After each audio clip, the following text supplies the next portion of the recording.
Entre las cenizas de la Primera Guerra Mundial, Alemania clama por un salvador, y un ocultista, Dietrich Eckart, cree haberlo encontrado. Tenía la visión de una Alemania regenerada, pero ¿cómo hacerla realidad? Necesitamos un Mesías. El joven Rudolf Hess se convierte en su primer discípulo. Así comienza lo que casi se convierte en una historia de amor. Un adolescente aspirante a soldado, Heinrich Himmler, ve la oportunidad de luchar por sus ideales. Las ideas mitológicas, raciales, biológicas, tienen un inmenso atractivo para él. Nunca dejaron de resultarle irresistibles. Y un imponente héroe de guerra, Hermann Göring, descubre una causa que da alas a su ambición. Quería modelar Alemania a su imagen. Este grupo de héroes e inadaptados se formó en el ambiente de violencia y desencanto de una nación rota, y su deseo de venganza los hizo cometer los crímenes más horribles de la historia. Y todos estos hombres pasaron de pelear en las calles a dominar casi toda Europa en apenas 15 años. Esta es la historia de los secuaces de Hitler. Las luchas de poder, la ambición ciega y los psicofantes aduladores que crearon un monstruo y alimentaron los horrores del Tercer Reich.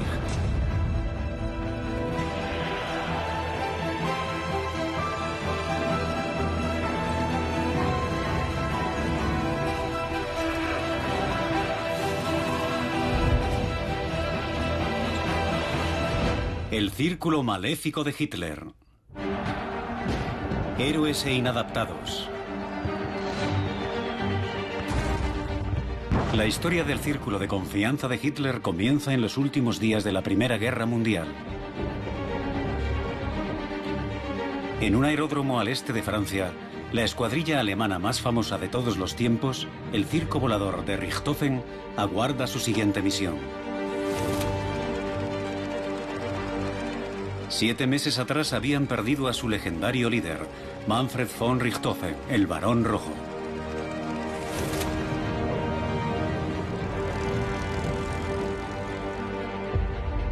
Pero alguien ha dado un paso adelante para ocupar su puesto.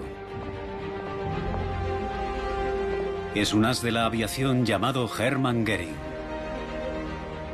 Göring es un héroe nacional. En la Primera Guerra Mundial había servido en la infantería con gran valentía y luego se convirtió en un gran piloto. Derribó 22 aviones enemigos y eso le hizo merecedor de la máxima condecoración militar alemana, el Max Azul.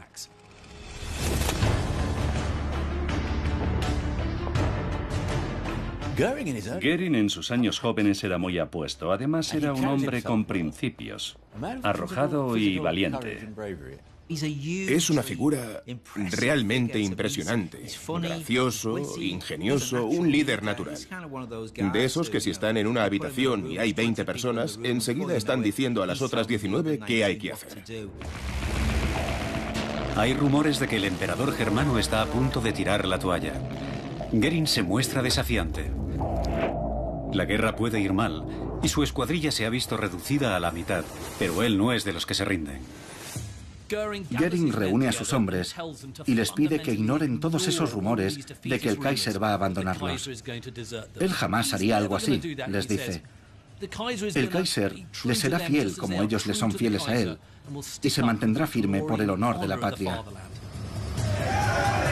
Göring anima a sus hombres a prepararse para la última batalla. Pero apenas los vítores empiezan a apagarse, llegan órdenes de cancelar las operaciones aéreas en el frente occidental.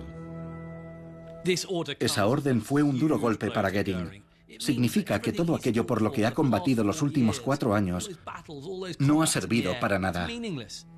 Han perdido camaradas, han pasado muchas penalidades y parece que ha sido para nada.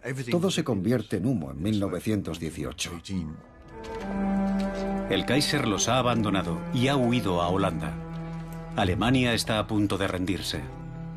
Parece que británicos, americanos y franceses van a derrotar a Alemania sin pisar su territorio. Para Goering, como para muchos alemanes, la noticia es un golpe devastador. Se sienten traicionados. ¿Cómo puede haber ocurrido algo así? Yo diría que la tendencia general es buscar un culpable. Para Goering, la guerra no la han perdido los soldados alemanes en el campo de batalla, sino las cobardes maniobras de salón de los políticos de la izquierda.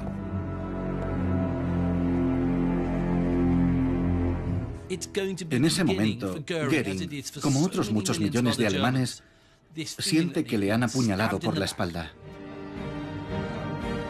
Goering recibe la orden de entregar su avión a los aliados, pero no tiene intención de obedecer a los que le han traicionado.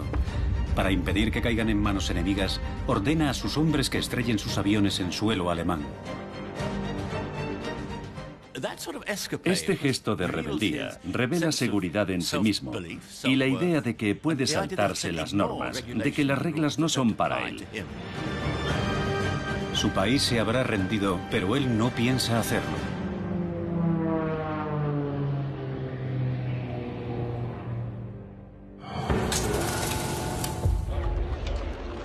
Pero la Alemania a la que vuelve Goering es una nación en crisis. Cuando regresaron las tropas, reinaba un caos total en el país. Había millones de desempleados y una gran inestabilidad política y económica. Hay pobreza y hambre por todas partes. La ley y el orden han desaparecido y una revolución socialista sacude el país. Los intelectuales alemanes están divididos entre la extrema izquierda y una derecha radical.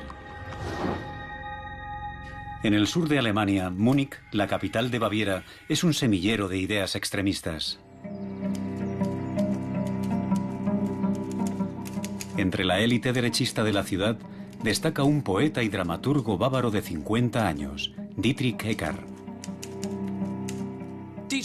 El nombre de Dietrich Eckart no se suele asociar al movimiento nazi hoy en día, pero de hecho es una de sus figuras más importantes, porque es él quien pone en movimiento esta fuerza política.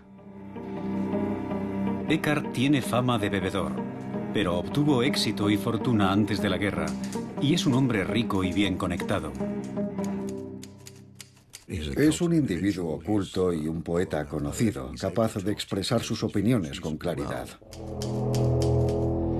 Pero sus puntos de vista son los de la extrema derecha, y acorde con los tiempos, su panfleto Auf gut Deutsch, o en buen alemán, es una diatriba violentamente racista y antijudía. Eckart también tiene contactos con un grupo ocultista secreto de extrema derecha, la Sociedad Thule.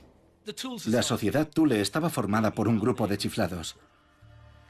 Creían que existía una raza, la de los arios, dotada de una belleza y una fuerza casi sobrehumana, que procedían de la Atlántida.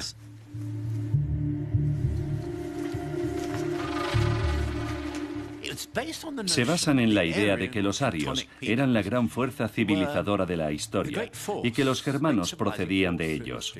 El pueblo alemán, los teutones arios, eran superiores, porque así lo había querido el destino o la providencia. Por extravagantes que parezcan sus creencias, para la devastada psique germánica el mito de un pasado glorioso ofrece una vía de escape de la humillante realidad. Es importante a la hora de dar a los alemanes cierto sentido de identidad histórica. Alemania, como Estado, apenas tiene 40 años. Lo que une a los alemanes es ese impulso de descubrir las raíces del germanismo. ¿Qué significaba ser alemán? Pero el mito de la sociedad Thule tiene un lado oscuro. Creen que los superhombres arios se han debilitado por mezclarse con razas inferiores y moralmente corruptas. Ahora esas razas inferiores se han hecho con el control, y el caos que Eckart ve en Alemania es el resultado. Es la idea del chivo expiatorio. Afirma haber descubierto una conspiración mundial. Eckart cree fervientemente que los enemigos de la Alemania aria son los bolcheviques, los comunistas y los judíos. La raza judía está empeñada en destruir todas las demás culturas desde dentro, infiltrándose y corrompiéndolas desde el interior, como un bacilo. Nada respaldaba esto, pero se convirtió en la piedra angular de uno de los movimientos más poderosos de la historia. Eckart quiere destruir a ese enemigo interno, pero para conseguirlo tiene que hacer llegar su mensaje a las masas. Necesita conectar con la resentida clase trabajadora.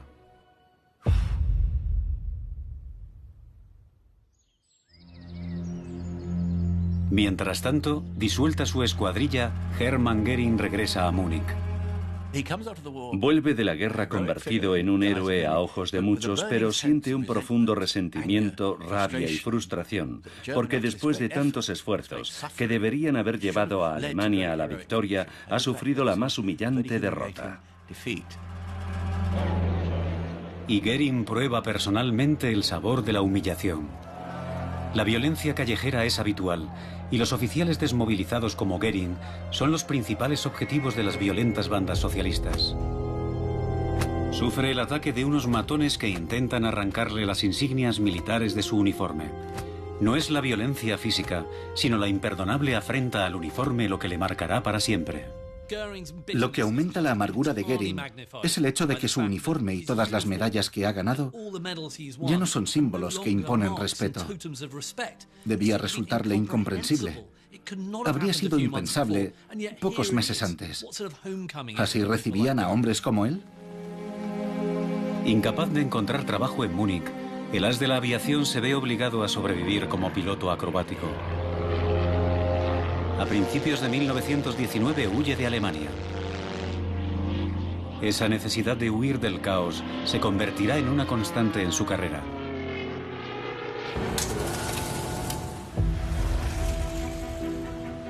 Pero otros, como Dietrich Eckart, están decididos a resistir. A principios de 1919, Eckart y los ocultistas de la Sociedad Thule ponen en marcha un plan para difundir su mensaje extremista. Forman un nuevo grupo político, el Partido Obrero Alemán. Es uno más de los numerosos grupúsculos que nacen y se reúnen en las cervecerías de Múnich. En los años 20, estas cervecerías son una especie de microcosmos de agitación política. Al principio, el partido no es nada especial, nada único. No es más que uno de esos grupúsculos antisemitas especialmente venenoso y vil, que suele gritar mucho y al que nadie se toma demasiado en serio. Pero la humillación de Alemania está lejos de acabar, y pronto recibe un nuevo golpe que facilita que las disparatadas teorías arias de Eckart encuentren un público receptivo. En el verano de 1919, los aliados victoriosos se reúnen en París y el 28 de junio firman con Alemania un documento trascendental, el Tratado de Versalles. Europa lo celebra jubilosa, pero para Alemania el tratado es desastroso. Impone compensaciones y reparaciones por la Primera Guerra Mundial. Nadie calcula el sufrimiento que va a suponer para el pueblo alemán las exigencias del Tratado de Versalles.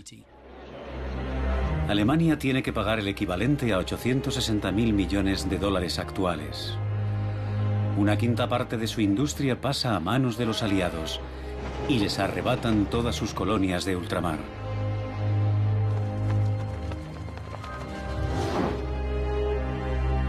En Europa, se ven obligados a ceder un 13% del territorio alemán a países vecinos. Casi 7 millones de alemanes pierden su ciudadanía y se ven forzados a integrarse en naciones como Polonia y Checoslovaquia. Los nacionalistas como Dietrich Eckart simplemente no podían aceptar que Alemania recibiese ese trato. Pensaban que era una gran humillación nacional. La otrora orgullosa Alemania de Eckart, la imparable locomotora industrial de Europa, está siendo despedazada. En agosto de 1919 se constituye un nuevo gobierno democrático, la República de Weimar, diseñado para sustituir al régimen autocrático del Kaiser. Pero para Eckart es un gobierno débil, en el que predominan los judíos y los liberales. Está decidido a hacerles frente con su partido, pero para ello necesita a un hombre capaz de hablar al pueblo, un líder inspirador. La palabra Mesías es un término que Eckhart usa más de una vez en sus escritos. Tenía la visión de una Alemania regenerada, pero ¿cómo hacerla realidad? Necesitaba un Mesías. Tradicionalmente los líderes han sido personas con pedigrí, pero en aquel momento había un deseo muy generalizado de un nuevo tipo de líder político que no fuera de la clase dirigente. Eckhart escribe en 1918 un poema en el que describe a una figura que llama el sin nombre o el grande, que es un simple soldado alemán de ojos de fuego que salvará al pueblo alemán. En 1919, en una asamblea del Partido Obrero Alemán, un espía se oculta entre los asistentes. Trabaja para el ejército alemán y debe informar sobre las actividades del partido. Pero ese espía descubre que esas teorías anticomunistas y antisemitas no están lejos de sus convicciones. Aunque su misión es espiarlos, hablan un lenguaje que él entiende. Inspirado por lo que oye, comienza a dirigirse a los asistentes. Se da cuenta enseguida de que su voz es persuasiva y de que la sala se ha quedado en silencio. Toma la palabra y todo el mundo se queda impresionado con aquel hombre que habla con tanta pasión y virulencia. Su nombre es Adolf Hitler. Eckhart está fascinado. Es un hombre que sube a las mesas y lanza arengas incendiarias. Eckhart rápidamente se da cuenta de que ese es el hombre. Él es el hombre que tiene que dirigirlos. En Hitler, Eckhart ve al líder que puede llevar su mensaje al pueblo, que puede difundir los ideales arios más allá de la élite metropolitana e incluso inspirar a una nación. Cuando se presentan, la atracción es mutua. Eckhart utiliza esa idea del Mesías y le dice en términos menos dramáticos que es un hombre de gran visión, que él es el hombre que puede dirigirlos y hacer cosas que otros no pueden. Hitler y él conectaron, aunque en muchos sentidos eran personas bastante diferentes, porque Eckhart era un vividor, fumaba y bebía, y a Hitler no le interesaba nada de eso. Lo que le gusta a Eckhart de Hitler es que es un soldado corriente, pero cuando se sube a un estrado consigue expresar con claridad ideas que Eckhart no es capaz de transmitir de la misma forma. Eckhart no es el único a quien Hitler cautiva. Entre los presentes hay un joven universitario, Rudolf Hess. Rudolf Hess es un hombre muy joven, muy impresionable, y cuando escucha a Hitler, se bebe cada una de sus palabras. Hess, de familia acomodada, había sido un soldado valiente y disciplinado durante la guerra. Él también había hallado refugio en la sociedad Thule, y en el momento en que oye hablar a Hitler, cae rendido bajo su hechizo. Vuelve a casa junto a su novia y le dice: he visto a este hombre. Y le demuestra su adoración por Hitler, describiendo las virtudes, las habilidades, el carisma y las cualidades mesiánicas del hombre que acaba de conocer. Así comienza lo que casi se convierte en una historia de amor. Su entusiasmo lo convierte en uno de los primeros discípulos de Hitler y en miembro fundador de su círculo interno. Pronto otros se unirán a él.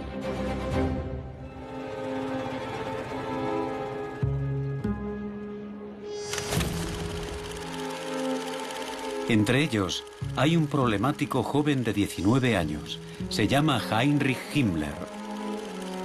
Himmler había cumplido 18 años en los últimos días de la Primera Guerra Mundial y ansiaba probar su valía como soldado, pero era demasiado tarde. Una de las frustraciones de Himmler es que durante la guerra era demasiado joven para luchar, y para él es una gran frustración. Así que oculta una ambición militar frustrada. Himmler, escritor compulsivo de diarios y coleccionista de sellos, fue un niño enfermizo.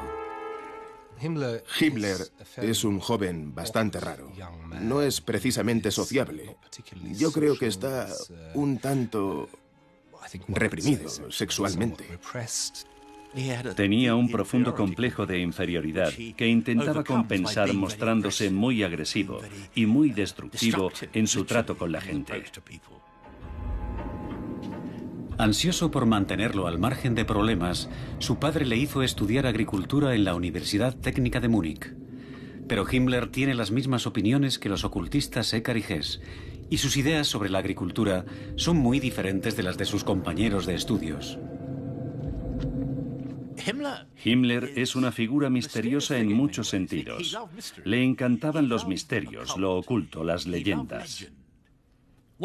Estaba obsesionado con el concepto de Blut und Boden, sangre y tierra. La sociedad alemana volverá a sus raíces, Volkisch, algo así como populares. Se convertirá en una economía más agrícola y volverá a ser una raza aria biológicamente pura. Así, Alemania tendrá una fuerza extraordinaria y podrá forjar un imperio. Para un joven como Himmler, este tipo de ideas casi mitológicas, raciales, biológicas, tienen un inmenso atractivo y siempre fueron irresistibles para él. Muy pronto, este aspirante a soldado conocerá al hombre que va a hacer realidad sus sueños y que le brindará la oportunidad de combatir por sus ideales. Pero de momento, aún está muy lejos de lo que llegará a ser. Aunque Eckart cree que Hitler es el redentor que había profetizado, reconoce que el joven agitador es un diamante en bruto al que hay que pulir.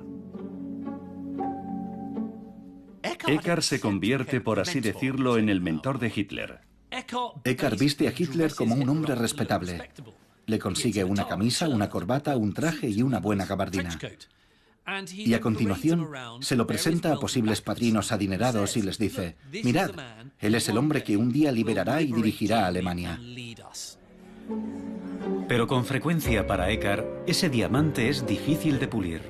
Sí, podías ponerle un traje y una corbata y peinarlo un poco.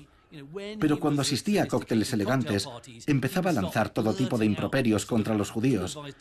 Y eso asustaba un poco a sus anfitriones. Además, no paraba de comer, porque obviamente tenía hambre y era pobre. Era un hombre sin modales. Eckart fue refinando a Hitler, y a pesar de los 20 años de diferencia que había entre ellos, se convirtieron en amigos íntimos.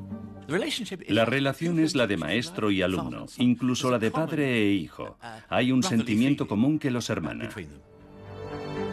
Hitler se convierte en jefe de propaganda del partido, y los dos hombres se ponen a trabajar en las teorías y creencias del movimiento. Forman un equipo formidable. Hitler y Eckart se complementaban a la perfección. Aunque Eckart no era un buen orador, sí era un buen escritor, un gran teórico, mientras que las ideas de Hitler eran un tanto inconexas y no escribía bien. Así que Eckart tomaba las palabras de Hitler, las pulía, las ordenaba y se las devolvía, para que las recitara con aquella fantástica y poderosa oratoria que arrastraba a las masas. Y funcionaba a la perfección. Los nazis prometen recuperar los territorios robados y poner fin a las reparaciones impuestas por los aliados.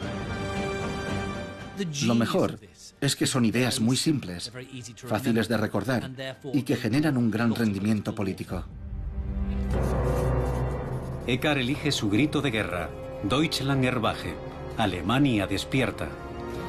El partido adopta un nuevo emblema al que los místicos de la sociedad Thule atribuyen un remoto originario, la esvástica, y el movimiento se rebautiza como Partido Nacional Socialista Obrero Alemán. Ha nacido el partido nazi.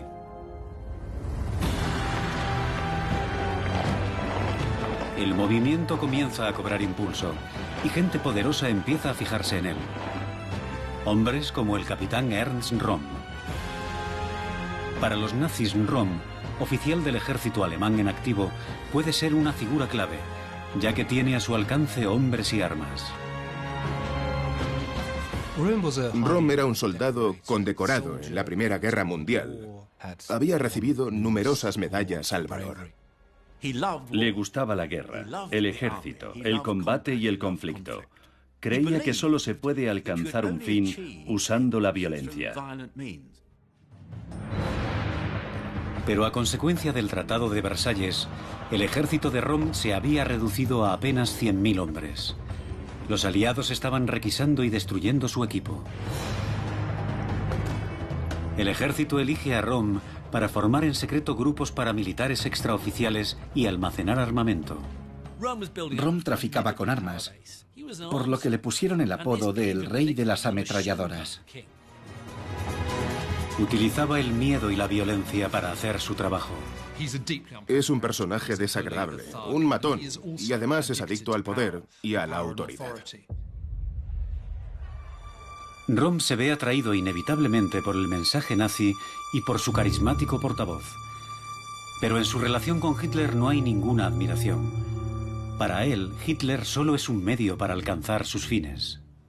No olvidemos que es un oficial, se cree superior a Hitler y piensa que éste debería estar a sus órdenes. En sus primeros tiempos, para el partido nazi, Hitler no era su líder, sino su pregonero. Era un hombre que podía conseguir muchos apoyos, y para alguien como Röhm podía resultar muy útil.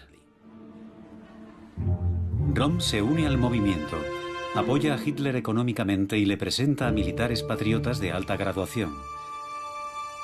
El partido está creciendo, pero si quieren cambiar las cosas, tienen que hacer algo más que reunirse en las cervecerías. En diciembre de 1920, Eckart y Röhm ven la oportunidad de llevar el mensaje nazi a las calles.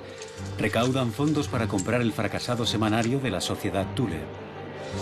Es su primera incursión en la propaganda de masas, una herramienta que los nazis aprenderán a utilizar con eficacia. El periódico Volkische Beobachter es un ejemplo de cómo utilizan los medios de comunicación para difundir su mensaje. Cualquier editor de prensa actual reconocería que es una herramienta muy poderosa. En ese momento, Hitler no es más que el portavoz del partido. Pero Eckart, nuevo editor del periódico, no pierde el tiempo a la hora de vender su visión de Hitler como el Mesías de Alemania. Hitler no se ve como un Mesías, quizás un Juan Bautista. Él piensa que en algún momento aparecerá el Mesías. Pero Eckart se refiere a Hitler como der Kommenden Großen, el grande que va a llegar, atribuyéndole los poderes místicos de un caudillo teutónico ario. Así atrapa la imaginación de sus lectores, pero también alimenta el ego de Hitler. Animado por hombres como Eckart, piensa que quizá es el hombre que va a salvar a Alemania. Así que Hitler empezó a verse a sí mismo como alguien dotado de poderes casi divinos.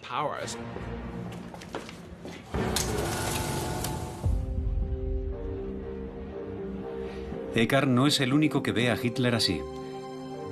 El ya devoto Rudolf Hess se consagra en cuerpo y alma al servicio de Hitler. Hess es uno de esos individuos del movimiento que podríamos definir como aduladores. Necesita admirar, respetar y adorar a alguien. Parece que Hitler se mostraba un tanto frío con él, pero eso no desanima a Hess, lo hace más atractivo, le da un tinte místico. Hess está casi enamorado de Hitler. Se siente cautivado por él. Es como un perrito afectuoso con él. Sabe que siempre va a vivir a su sombra y quiere vivir a la sombra de este hombre. Poco después de la publicación del artículo de Eckart, empieza a dirigirse a Hitler como el líder, der Führer. Y el Führer de Hess está a punto de transformarse.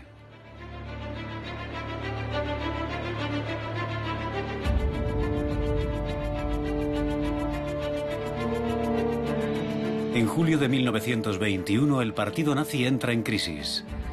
Eckart descubre que el líder oficial del partido, Anton Drexler, está intentando fusionarse con otros grupos políticos. Hitler monta en cólera. ¿Es que pretenden que otros partidos contaminen su ideario? Inmediatamente presenta su dimisión. Pero en realidad Hitler no tiene intención de romper con los nazis. Es una maniobra muy hábil por su parte. Básicamente, dimite de su cargo para hacerse con el poder. ¿Cómo? Les dice, podéis apoyarme o seguir sin mí. Y él sabe muy bien que tiene un as en la manga. El partido va a apoyarle y lo sabe. Es a través de Eckart como Hitler exige ser nombrado presidente con poderes absolutos. Eckart plantea el ultimátum de Hitler al partido y pide una votación. Por una aplastante mayoría, 543 contra 1, rechazan a Drexler y convierten a Hitler en su líder oficial. Eckart le entrega el control absoluto del partido nazi, pero no tardará en lamentarlo. Los nazis aún no son más que una pequeña organización marginal. Si quieren tomar el poder por la fuerza, necesitan más que palabras. Necesitan un ejército. No olvidemos que en ese momento la política en Alemania era sumamente violenta. Ernst Röhm empieza a crear el brazo paramilitar del partido, la llamada sección deportiva. En otoño de 1921 ya tiene 300 miembros y un nuevo nombre: Secciones de Asalto o Sturmabteilung. Las SA de Röhm intimidan a sus opositores políticos, pero es una banda sin disciplina. Necesitan un jefe, y como oficial del ejército, Röhm no puede desempeñar el puesto públicamente. Y justo en ese momento, vuelve a Múnich el hombre perfecto para ese trabajo. Hermann Göring ha vuelto, y el ambicioso ex-as de la aviación entra en contacto con la causa que puede darle el poder y la influencia que ansía. Göring piensa: debo unirme a este grupo. Es un movimiento pequeño en el que puedo ser un gran hombre. Göring no comulga con las ideas extremistas de Hitler, pero está dispuesto a dejar a un lado cualquier objeción moral en su búsqueda de poder y reconocimiento. Vio en el nazismo una forma de prosperar. Pensaba en su propio interés. Quería modelar a Alemania a su imagen. Un día después de escuchar a Hitler por primera vez, los dos hombres se reúnen y Göring comprende el valor que tiene para Hitler y el partido nazi. Es una celebridad, es famoso. La gente adora a Göring. Es bueno tenerlo en tu equipo.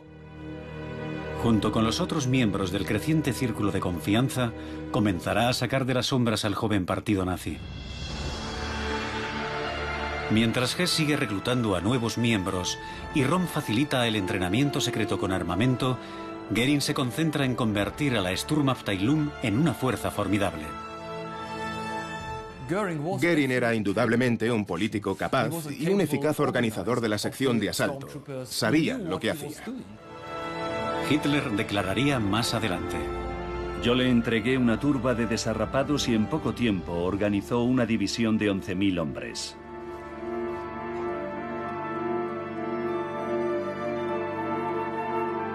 Pero mientras Göring, Röhm y Hess ascienden, Dietrich Eckart se ve cada vez más aislado del círculo más próximo a Hitler. De hecho, pensaba que Eckart podía convertirse en un lastre como operador político. Bebe demasiado, muchas ideas y cero acción. Simplemente no era lo bastante revolucionario. Hitler se está cansando de su mentor y Eckart se refugia aún más en la bebida. Eckart empieza a tener serias dudas. De hecho, acusa a Hitler de tener delirios mesiánicos, lo que resulta irónico, porque siempre había estado buscando un Mesías. Y ahora que lo tiene, no es como él quería. Hitler tacha a Eckart de fatalista, pedante y pesimista. Creo que Eckart despierta de repente y se dice: he creado un monstruo político que no voy a poder controlar. Ernst Röhm también se enfrenta a una crisis. Ha empezado a llamar la atención de sus superiores en el ejército, preocupados por su creciente implicación en la política de extrema derecha. Le dan un ultimátum: debe elegir entre su carrera militar y el partido nazi. Röhm tiene que decidir si se queda en el ejército para contribuir a restaurar la grandeza del ejército alemán o si une su destino al de los nazis. Para él es una decisión muy difícil. Por ahora, Röhm sigue reclutando voluntarios para su milicia, y un joven idealista particularmente entusiasta despierta su interés. Es el aspirante a soldado Heinrich Himmler. Gracias a Röhm, Himmler puede llevar el uniforme. Piensa: puedo ser un soldado. Quizá de mentira en cierto sentido, pero puedo ser como un soldado, y eso le atrae. Röhm introduce a Himmler en el partido nazi y en agosto de 1923 se convierte en su miembro número 14.303. Al principio, permanece a la sombra de su mentor. Nada indica que se convertirá en el más sanguinario y temido antisemita de todos ellos. Todos los actores están ya en sus puestos. Solo falta que interpreten su papel. Los acontecimientos juegan a su favor, ya que Alemania está inmersa en el caos económico y la hiperinflación hunde la economía. El precio de una barra de pan pasa de 165 marcos a más de 1.000 millones en 10 meses. La hiperinflación de 1922 y 23 tiene un efecto traumático para los alemanes. De la noche a la mañana, grandes fortunas pierden su valor. Fue un año en el que muchos alemanes no sabían qué iba a pasar. ¿Iba a hundirse todo lo que les rodeaba? ¿Quién rescataría a Alemania de la crisis?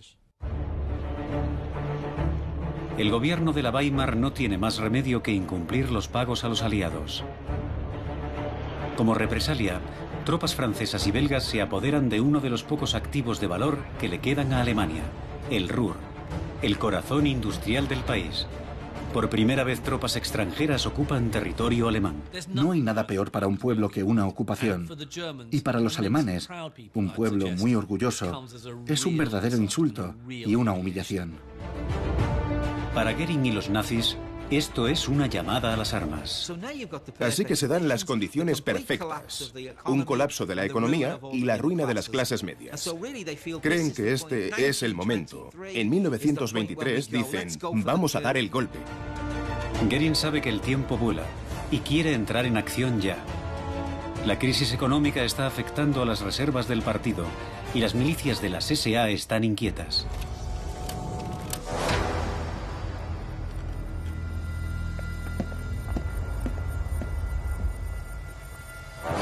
Para Röhm ha llegado el momento de tomar una decisión.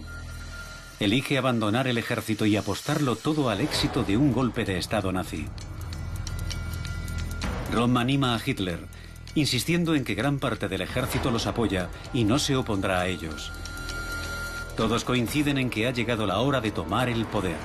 ¿Pero cómo? La inspiración llega del exterior. El ultraderechista más famoso de Europa, Benito Mussolini, había tomado el poder por la fuerza en Italia meses antes. Había conseguido un enorme apoyo popular y marchó sobre Roma con una milicia de 30.000 hombres. Göring dijo, no esperemos el apoyo electoral ni el apoyo masivo del pueblo. Hay que tomar el poder como ha hecho Mussolini, y ya lo justificaremos después.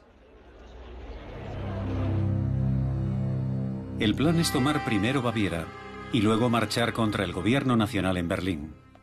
El objetivo del putsch, o golpe de Estado, es derrocar al gobierno bávaro en Múnich y después al gobierno de toda Alemania. Así de sencillo. Baviera está en manos del jefe de policía, del comandante militar y del primer ministro estatal, Gustav von Kahr. Si consiguen poner a estos tres hombres de su parte, tendrán el apoyo de la policía y el ejército. Pero hay un problema. A diferencia de Mussolini, Hitler aún es desconocido fuera de Múnich.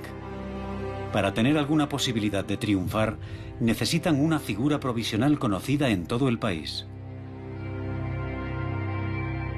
Buscan el apoyo del general Erich Ludendorff, héroe de la derecha alemana y uno de los grandes jefes militares de la Primera Guerra Mundial. Ludendorff es el arquetipo del gran general prusiano y es una figura muy respetada entre los alemanes. Cuando los nazis oyen que el primer ministro von Kahr va a dar un discurso en la Burgerbraukeller, una de las grandes cervecerías de Múnich, y que los jefes de la policía y el ejército bávaro estarán con él, saben que tienen que actuar. Los nazis temen que von Kahr se les vaya a adelantar. Están convencidos de que va a declarar la independencia de Baviera de Alemania y no quieren que eso ocurra. Piensan muy bien. Hay que actuar rápido. Tenemos que hacerlo ya. Göring moviliza a las tropas de las SA. Él y Hess dirigen el asalto de la Burgerbraukeller. Su plan es irrumpir en la reunión y capturar a los 3 actores clave del golpe. Unidades de las SA bajo el mando de Romy Himmler tomarán el control de los principales edificios militares y policiales de la ciudad. Todos esperan la señal para entrar en acción. Este es el momento que Goering estaba esperando. Viste su mejor uniforme militar con el Max azul. Es un momento trascendental para él porque puede reafirmar su condición de militar. Goering piensa a lo grande. Cree que esto será la chispa que pondrá en sus manos a Alemania. Para los miembros del círculo más próximo a Hitler, es el momento que esperaban. Saben que es su oportunidad de hacerse con el poder y demostrar de qué madera están hechos. Goering llega a la Burgerbraukeller con 100 de sus mejores hombres de las SA armados hasta los dientes. 600 hombres rodean el edificio. Las tropas de Goering son disciplinadas y van bien uniformadas. Por eso, cuando bajan de sus camiones, la policía local cree que son unidades del ejército regular y no les cortan el paso. El engaño funciona. En el interior, como estaba previsto, están Gustav von Kahr, el jefe de la policía y el comandante militar. Goering y sus hombres irrumpen en la cervecería y montan una ametralladora Maxim en una esquina de la sala, lo que les da el control absoluto sobre todos los asistentes. Y se abren paso hasta el centro de la sala, despejando el camino a Hitler. Él entra rodeado por las SA y toma el control. Dispara al techo y llueven trozos de escayola. Hitler declara el comienzo de la Revolución Nacional Socialista. Y comienzan a negociar con el triunvirato. Hitler intenta convencer a los 3 líderes para que se unan al golpe, pero se niega. Von Kahr y los otros 2 no quieren saber nada. No le dicen a Hitler, te apoyamos, estamos contigo. Hitler necesita el poder de persuasión de alguien con renombre, pero el general Ludendorff no ha llegado.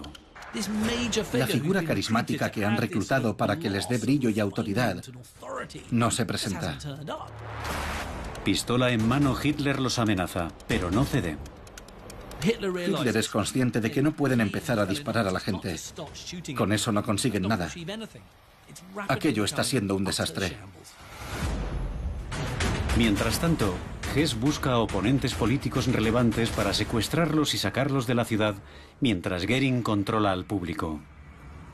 Goering intenta mantener el control en la cervecería y decide mostrar su autoridad desabrochándose el abrigo para mostrar su Max azul.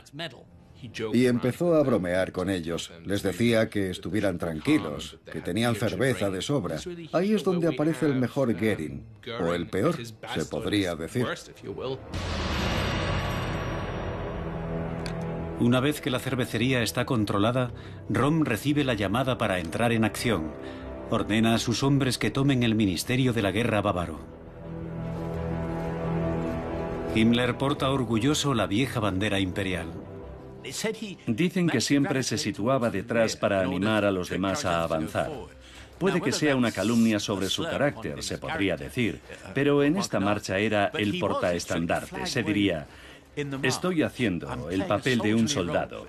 Estoy siendo muy valiente. Ahora estoy con los hombres, con las tropas de a pie. Por toda la ciudad, las unidades de las SA se acercan a sus objetivos. En la cervecería, Goering se esfuerza por mantener la calma y las negociaciones de Hitler están en punto muerto. En un intento de dar la vuelta a la situación, lanza un apasionado discurso al público y miente diciendo que el gobierno ha accedido a apoyarles. La gente le cree y como si todo estuviera preparado aparece Ludendorff. Ludendorff obra su magia y los líderes de Baviera acceden a unirse a ellos. El golpe nazi cobra nuevas fuerzas. En las calles, la unidad de Romy Himmler toma el control del Ministerio de la Guerra y en Múnich algunas unidades del ejército y la policía se unen al levantamiento. Parece que el golpe puede triunfar. Hitler decide dejar a Goering y Ludendorff en la cervecería para comprobar cómo le va a Röhm. Hitler se dirige a las barricadas, donde encuentra a Röhm. Entonces le abraza y le dice: hemos ganado. Ya se está formando el nuevo gobierno del Reich. En la Burger Braukeller el ambiente está más relajado. Pero mientras Goering invita a beber a sus hombres, Ludendorff comete un grave error. Kahr convence a Ludendorff para que le deje marchar. Ludendorff le dijo: deme su palabra de que no se echará atrás. Von Kahr asegura a Ludendorff que no les traicionará. Pasa por delante de los hombres bebidos de Goering y se marcha. En otra cervecería de la ciudad, Dietrich Eckart, el antiguo mentor de Hitler, ignora que se está produciendo el putsch. Está claro que Eckart ha sido expulsado del círculo de confianza de Hitler. No sabe nada del golpe hasta que le llaman después de la medianoche. Recibe una llamada de un colega que le dice: ¿dónde estabas? Mira lo que ha ocurrido. La fiesta ha terminado. Cuando informan a Eckart de que han dejado marchar a Von Kahr, ve de inmediato el peligro. Sabe que Von Kahr no es de fiar y exclama: nos ha traicionado. Eckart no se equivoca. Sin perder un momento, Von Kahr saca el ejército a la calle. En un instante todo se pone en contra de los nazis. Cuando amanece al día siguiente, Goering y el resto de sus colegas no saben qué hacer.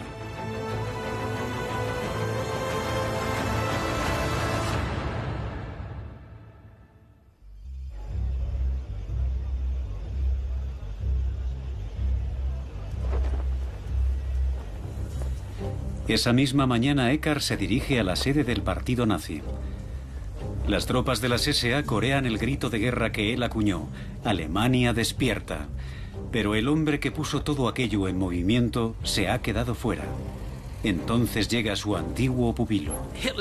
El coche de Hitler se detiene bruscamente delante de Eckart. Y Hitler le lanza una mirada furibunda y le dice: sube al coche de atrás y sígueme. Fueron las últimas palabras que se dirigieron.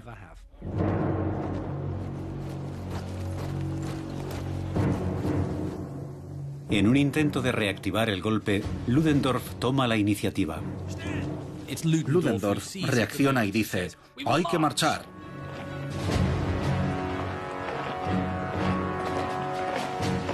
Los nazis marchan hacia el centro de Múnich en una última jugada a la desesperada. Goering, Hitler y Ludendorff, todos a la cabeza. Entrelazan los brazos. Pero los están esperando.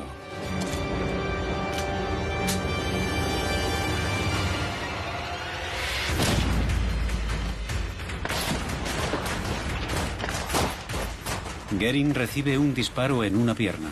Goering está herido. No puede andar, pero puede arrastrarse. Están atrapados en una calle estrecha. Es un caos absoluto. Los nazis han sido derrotados. Tienen que escapar. En el enfrentamiento mueren 16 nazis y muchos resultan heridos. Hitler a duras penas burla a la muerte. Si la bala hubiera pasado unos centímetros más a la derecha, la historia sería diferente.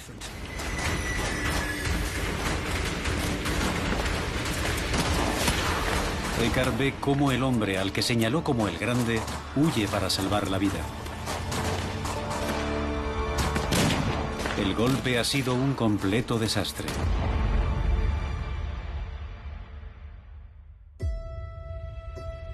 Herido y perseguido, Goering se escapa a Austria. Sus sueños de gloria se han hecho pedazos. Rudolf Hess también huye a Austria, mientras que Himmler vuelve a casa de su madre. Todavía no es lo bastante importante para atraer la atención de las autoridades. Röhm se entrega y es encarcelado con Hitler.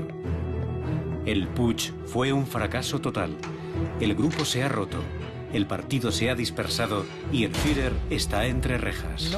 Nadie habría imaginado que aquellos hombres llegarían al poder, empujando al mundo a una sangrienta guerra. pero han aprendido una valiosa lección. Este tipo de políticas revolucionarias no funcionaba. Había que subvertir la democracia haciéndose democrático. En los años siguientes, el fallido putsch se reinterpretó en el folclore nazi como una batalla triunfal. Se mitificó, y todos los que estuvieron allí aquel día aciago tienen un puesto garantizado en ese círculo de confianza de Hitler. El putsch crea una especie de vínculo de sangre entre los futuros dirigentes del Tercer Reich.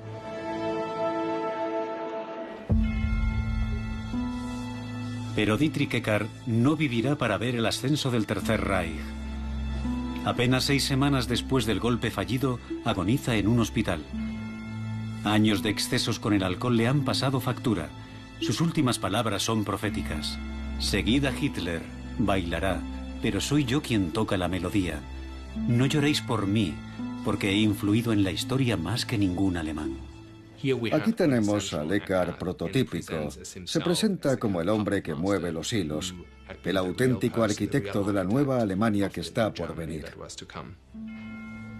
La muerte de Eckart pone fin a ese dramático primer acto del movimiento nazi, pero su legado está ahí.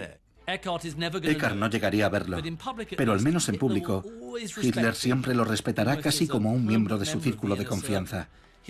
Dedicó el primer volumen de Mein Kampf a Eckart como padre espiritual del nacionalsocialismo. Eckart muere, pero sus ideas no mueren con él. Hitler y su círculo más próximo las pondrán en práctica y llevarán al mundo al borde de la destrucción. Pero el círculo de confianza de Hitler no está acabado.